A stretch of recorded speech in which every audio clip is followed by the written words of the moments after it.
சுவைத்தவர் நெஞ்சுமெல்லாம் சமைத்தவர் நிலைத்திட உங்கள் சமையலில் எங்கேயும் ஸ்ட்ராங் கட்டு பெருங்காயம் மில்கி மிஸ்ட் பன்னீர். வணக்கம் நண்பர்களே, மின்னம்பலம் டிஜிட்டல் திணைக்கு உங்களை வரவேற்கிறோம். நான் ராகவேந்திர ஆரா.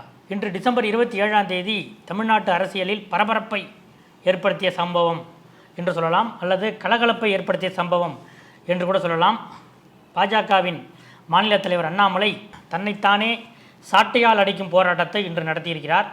அதாவது அண்ணா பல்கலைக்கழக மாணவி ஒருவர் மீது பாலியல் வன்கொடுமை நடத்தப்பட்டதாக வந்த விவகாரம், அது தொடர்பாக பதியப்பட்ட எஃப்ஐஆர், இது சம்பந்தமாக வெடித்த கான்ட்ரவர்சியில் தமிழ்நாட்டில் பெண் குழந்தைகளுக்கு பாதுகாப்பு இல்லை என்ற முழக்கத்தை முன்வைத்து அண்ணாமலை இந்த சாட்டையால் அடிக்கும் போராட்டம் நடத்தப் போவதாக நேற்று அறிவித்திருந்தார். அதே போல் இன்று காலை கோவையிலே இருக்கக்கூடிய அவரது வீடு முன்பாக, அதாவது கோவை பாஜக அலுவலகமோ அல்லது மாநில பாஜக அலுவலகமோ அல்ல, கோவையில் இருக்கும் அவரது வீடு முன்பாக இந்த போராட்டத்தை நடத்தியிருக்கிறார் அண்ணாமலை.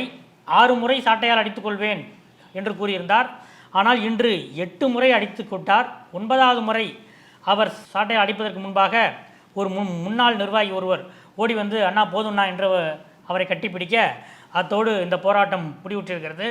இந்த போராட்டம் தமிழ்நாட்டு அரசியலில் பலத்த கண்டனத்தையும், சோசியல் மீடியாக்களில் அண்ணாமலைக்கு எதிரான ஒரு ட்ரோல் ஒரு கண்டென்ட்டாகவும் தான் இந்த வீடியோக்கள் இன்று அதிகமாக பகிரப்படுகின்றன. என்ன நடந்தது, ஏன் இப்படிலாம் அண்ணாமலை நடந்துக்கிறாரு என்று நாம் பாஜக வட்டாரத்தில் பேசும்போது 2 விதமான கோணங்களில் அவர்கள் சொல்கிறார்கள். அண்ணாமலையை நான் நன்கு அறிந்த பாஜக நிர்வாகிகள் சிலர் நம்மிடம் இது பற்றி என்ன சொன்னாங்கன்னா, அவர் லண்டன் சென்று வந்த பிறகு இன்னும் ஆக்டிவாக, இன்னும் ஒரு தெளிவான ஒரு குறிக்கோளோடு செயல்படுவார் என்று தான் நாங்கள் எதிர்பார்த்தோம். ஆனால் நீங்கள் உற்று பார்த்தால் தெரியும், அவர் லண்டனிலிருந்து திரும்பிய பிறகு திமுக அட்டாக் பழையபடி இல்லை. அதே போல் ஐடியாலஜிக்கல் எதிரியாக தன்னை சுட்டிக்காட்டிய, பாஜகவை சுட்டிக்காட்டிய விஜய் மீதான அட்டாக்கும் அண்ணாமலையுடைய பாணியில் பெரிய அளவு இல்லை. அதே போல் சீமானை பற்றி மிகுந்த, அதாவது அவர் கோவை வெடிகுண்டு வழக்கின் குற்றவாளியாக நீண்ட ஆண்டுகள் சிறையில் இருந்து சமீபத்தில் உடல்நலக்குறைவால் இறந்து போன கோவை பாஷாவுடைய இறுதிச் சடங்குக்கு சீமான் சென்றார். அது பற்றி கூட விமர்சிக்கும் போது சீமானை அவர் அவருக்கே உரிய பாணியில் ஆக்ரோஷமாக விமர்சிக்கவில்லை. இப்படி லண்டனிலிருந்து திரும்பியதும் அவரிடம் பல மாற்றங்கள் இருந்தன, நாங்கள் எதிர்பார்த்த மாற்றங்கள் இல்லை. இந்த நிலையில் தான் என்ன சொல்கிறாங்கன்னா, அவர் ரொம்ப மன உளைச்சலாக இருந்ததாகவும், அதனால் அவருடைய உறவினர் ஒருவர் ஈரோடு மாவட்டம் கொடுமுடியில் இருக்கும் ஒரு ஜோசியரை பார்த்ததாகவும், அந்த ஜோசியரின் அட்வைஸின் பேரில் தான் இப்படி ஒரு போராட்டத்தை அவர் நடத்தியிருக்கிறார். இது அரசியல் ரீதியாக சரிப்பட்டு வருமா வராதா என்ற இருவேறு கருத்துக்கள் அண்ணாமலைக்கு உள்ளேயே இருந்திருக்கின்றன. அதனால்தான் அதை அவர் பாஜக அலுவலக வாசலிலோ அல்லது பாஜக சம்பந்தப்பட்ட இடங்களிலோ நடத்தாமல் தன்னுடைய வீட்டு முன்பாக நடத்தியிருக்கிறார் என்றும் கூட இதை பாஜகவிலே ஒரு தரப்பினர் பார்க்கிறார்கள். இன்னொரு பக்கம் அண்ணாமலைக்கு மிக நெருக்கமாக அவரோட இன்று வரை நெருங்கி பழகி வரும் நாம் சிலரிடம் இது பற்றி விசாரித்த போது, அண்ணாமலை இந்த விஷயத்தில் ஏதோ ஒரு ஜோசியர் பேச்சை கேட்டார், இல்லை அவர் ஒரு மன உளைச்சலில் இருக்கார், ஒரு விட்டேத்தியாக இருக்கார் என்று பாஜகவுக்கு உள்ளே நிறைய விமர்சனங்கள் வருகின்றன. ஏன் இந்த போராட்டத்தை நேற்று அவர் அறிவித்ததும் சீனியர்கள் கூட அவரிடம் பேசி இதை வேண்டாம் என்று சிலர் சொல்ல நினைத்தார்கள். ஆனால் அவர்களுமே கூட நம்ம சொன்னால் அண்ணாமலை கேட்க போகிறாரு என்ற ஒரு எண்ணத்தில் அவரிடம் பேசி இந்த போராட்டம் வேண்டாம் என்று அவர்கள் வலியுறுத்தவும் இல்லை. ஏனென்றால் அண்ணாமலை யார் சொல்லியும் கேட்க மாட்டார். அவர் ஒரு முடிவு எடுத்து விட்டார் என்றால் ஒரே ஒரு ஆள் சொன்னதான் கேட்பார், அது பிரதமர் மோடி. பிரதமர் மோடியை தவிர அமித்ஷா அவர்களோ அல்லது இந்த நிலையில் இப்போது அவர் அண்ணாமலை இருப்பதற்கு காரணமான BL சந்தோஷ் அவர்களோடு சொன்னால் கூட அண்ணாமலை கேட்க மாட்டார். அதனால் அவர் அவராகவே ஒரு முடிவெடுத்து இந்த பயணத்தில் போய்கொண்டிருக்கிறார். இதுதான் உண்மையை தவிர மற்ற ஜோசியர் சொன்னார், அவர் சொன்னார், இவர் சொன்னாருங்கிறது எந்த காரணமும் சரியானது இல்லை. ஆனால் அவர் மன உளைச்சலில் இருக்கிறார் என்பது மட்டும் உண்மை. நேற்று கூட அவர் கோவைக்கு வரும்போது தனக்கு நெருக்கமானவர்களிடம் எதுக்கு இந்த பதவியை ராஜினாமா பண்ணலான் இருக்கேன் என்று அவர் ஏற்கனவே ஒரு முறை தனக்கு மிக நெருக்கமான நிர்வாகிகளுக்கு அலைபேசியில் அவராகவே ஃபோன் போட்டு சொன்னார் சில மாதங்களுக்கு முன்பாக.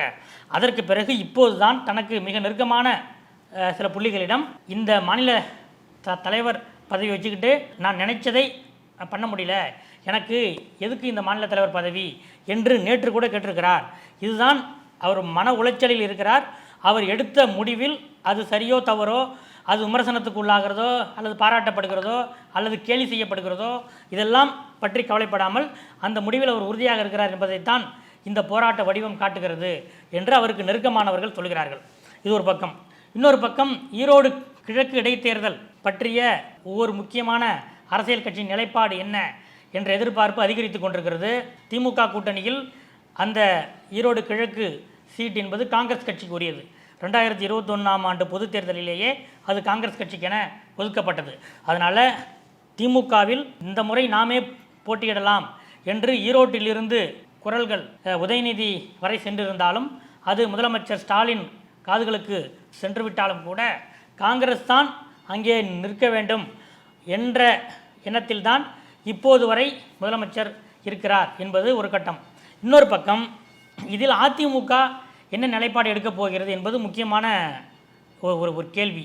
ஏனென்றால் சில மாதங்களுக்கு முன்பு நடந்த விக்கிரவாண்டி சட்டமன்ற தொகுதிக்கான இடைத்தேர்தலில் அதிமுக அந்த தேர்தலில் பங்கு பெறுவதில்லை. அதாவது ஆளுங்கட்சியின் அதிகார அத்துமீறல்கள், அதிகார பலம், பணபலம் இவற்றை கொண்டு நடைபெறும் இடைத்தேர்தலை அதிமுக புறக்கணிக்கிறது என்று அறிவித்தார் எடப்பாடி பழனிசாமி. இப்போ ஈரோடு கிழக்கு இடைத்தேர்தலில் என்ன நடக்க போகுது? இப்போதும் ஆளுங்கட்சி தான் திமுக. இப்போதும் அதே போல தான் எல்லா மாவட்ட செயலாளர்களும் எல்லா அமைச்சர்களும் அங்கே வந்து கூடியிருந்து அங்கே வேலை செய்யத்தான் போகிறார்கள். அதே போல் கடந்த முறை இடைத்தேர்தலில் என்ன நடந்ததோ அதே போல் மக்களை பட்டியலை அடைத்து அவர்களுக்கு தினமும் 500 ரூபாய், 1000 ரூபாய், 1500 ரூபாய், 2000 ரூபாய் என்று வழங்கத்தான் போகிறார்கள். இப்போது என்ன செய்ய போகிறது அதிமுக என்ற ஒரு கேள்வி எழுகிறது. சமீபத்தில் எடப்பாடி பழனிசாமியை ஈரோடு அதிமுக மாவட்ட நிர்வாகிகள் நேரில் சந்தித்து, அண்ணன் இடைத்தேர்தல் வேலையை நம்ம ஆரம்பிச்சிடலாமா, பூத் கமிட்டி வேலைகள்லாம் நம்ம ஆரம்பிச்சிடலாமா என்று அவரிடம் கேட்டிருக்கிறார்கள். அப்போது எடப்பாடி அவர்களிடம் சொன்ன பதில், இருங்க, பொறுமையாக இருங்க, நான் சொல்கிறேன், பார்த்துக்கலாம் என்பதுதான். இதற்கு என்ன அர்த்தம் என்று அதிமுக வட்டாரங்களில் விசாரித்த போது எடப்பாடி பழனிசாமி விக்கிரவாண்டி சட்டமன்ற இடைத்தேர்தலை எப்படி புறக்கணித்தாரோ அதே போல ஈரோடு கிழக்கு இடைத்தேர்தலையும் புறக்கணிக்கும் முடிவில் தான் இருக்கிறார் என்று அதிமுகவுடைய சீனியர் நிர்வாகிகள் எடப்பாடிக்கு நெருக்கமானவர்கள் சொல்கிறார்கள். இதில் என்ன விஷயம்னா, விரைவில் சட்டமன்ற பொதுத் தேர்தல் வர இருக்கிறது. 2025 தான் ஈரோடு கிழக்கு இடைத்தேர்தல் நடக்கும்.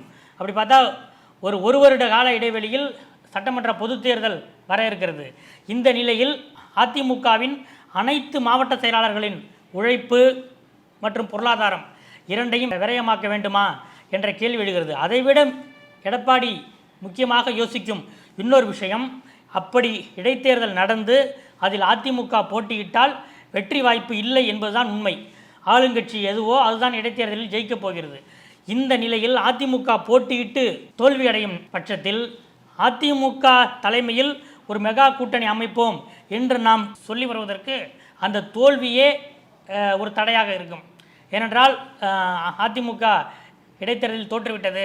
இந்த நிலையில், அதாவது அவர்கள் செல்வாக்காக இருக்கக்கூடியதாக சொல்லப்படும் கொங்கு பகுதியிலேயே அதிமுக தோற்றுவிட்டது. இந்த நிலையில் அதிமுகவை நம்பி யார் கூட்டணிக்கு வருவார்கள் என்ற ஒரு கேள்வி எழும்.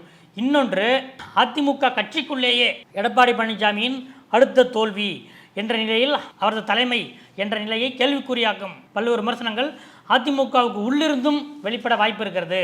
எனவே இதையெல்லாம் கருதி விக்கிரவாண்டி இடைத்தேர்தல் பாணியில் ஈரோடு கிழக்கு இடைத்தேர்தலையும் அதிமுக புறக்கணிக்கும் என்பதுதான் எடப்பாடி பழனிசாமியின் தற்போதைய எண்ணம் என்று சொல்கிறார்கள் அவருக்கு நெருக்கமானவர்கள். ஒருவேளை பாஜக ஈரோடு கிழக்கு இடைத்தேர்தலில் நின்றால் மறைமுகமாக பாஜகவுக்கு அதிமுக ஆதரவளிக்கும். எப்படி விக்கிரவாண்டி இடைத்தேர்தலில் பாட்டாளி மக்கள் கட்சி நின்றபோது அவர்கள் ஜெயலலிதா படத்தை வைத்தெல்லாம் தேர்தல் பிரச்சாரம் செய்தார்கள், அதை அதிமுக எதிர்க்கவில்லை. அதே போல கொங்கு வட்டாரத்தில் பாரதிய ஜனதா கட்சி இந்த இடைத்தேர்தலை சந்தித்தால் அதற்கு பாஜக மறைமுகமாக உதவி செய்யக்கூடும். இதன் மூலம் 2026 பொது தேர்தலுக்கு ஒரு கூட்டணி உருவாக்கும் நகர்வும் அடுத்த கட்டத்துக்கு செல்லும் என்ற நிலையில் ஈரோடு கிழக்கு இடைத்தேர்தலை அதிமுக புறக்கணிக்கும் என்பதுதான் அதிமுக தலைமை கழகத்திலிருந்து கிடைக்கிற தகவலாக இருக்கிறது. இந்த ரெண்டு அரசியல் விஷயங்களையும் தாண்டி இன்னொரு முக்கியமான விஷயம், நடிகர் ரஜினிகாந்தின் மனைவி லதா ரஜினிகாந்த் தயா ஃபவுண்டேஷன் என்ற ஒரு அமைப்பை வைத்திருக்கிறார். பல ஆண்டுகளாகவே அந்த அமைப்பின் மூலம் பல்வேறு விஷயங்களை, பல்வேறு பணிகளை அவர் செய்து வருகிறார். இந்த நிலையில் கடந்த டிசம்பர் 21 அந்த தயா ஃபவுண்டேஷன் அமைப்புடைய மாநில அளவிலான நிர்வாகிகள் கூட்டம் சென்னை கிண்டியிலே நடந்திருக்கிறது.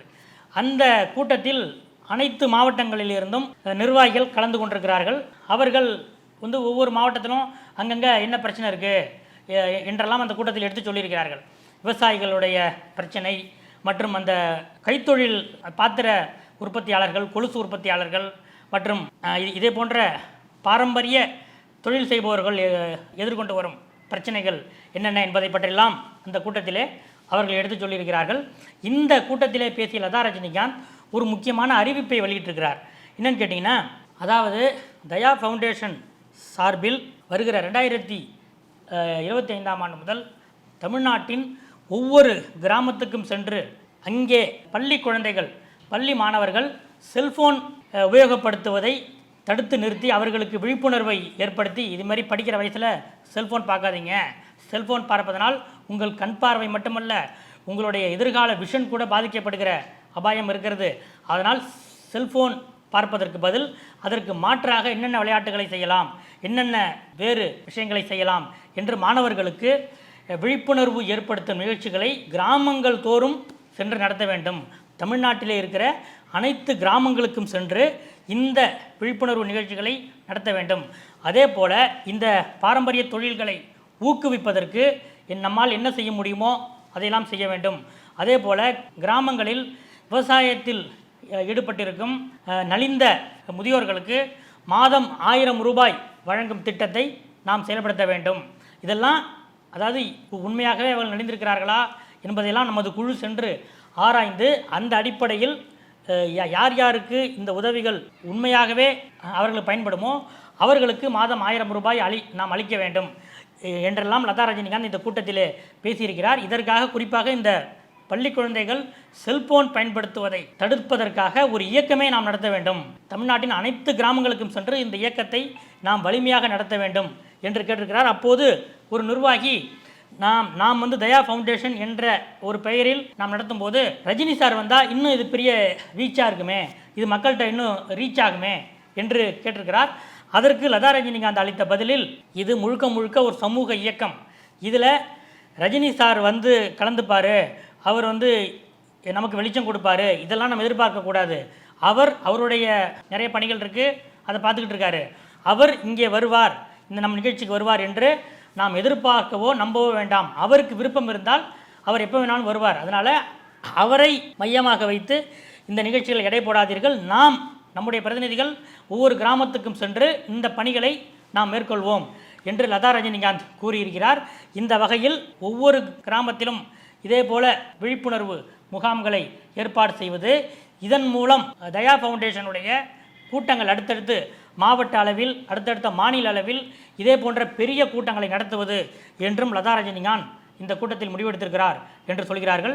இதுதான் இன்றைய அரசியல் அப்டேட்டுகள். அடுத்தடுத்த அப்டேட்டுகளை அறிந்து கொள்ள தொடர்ந்து காத்திருங்கள். நன்றி. சுவைத்தவர் நெஞ்சுமெல்லாம் சமைத்தவர் நிலைத்திட உங்கள் சமையலில் எங்கேயும் ஸ்ட்ராங் கட்டு பெருங்காயம். மில்கி மிஸ்ட் பன்னீர். மின்னம்பலம்.com தமிழின் முதல் மொபைல் பத்திரிகை.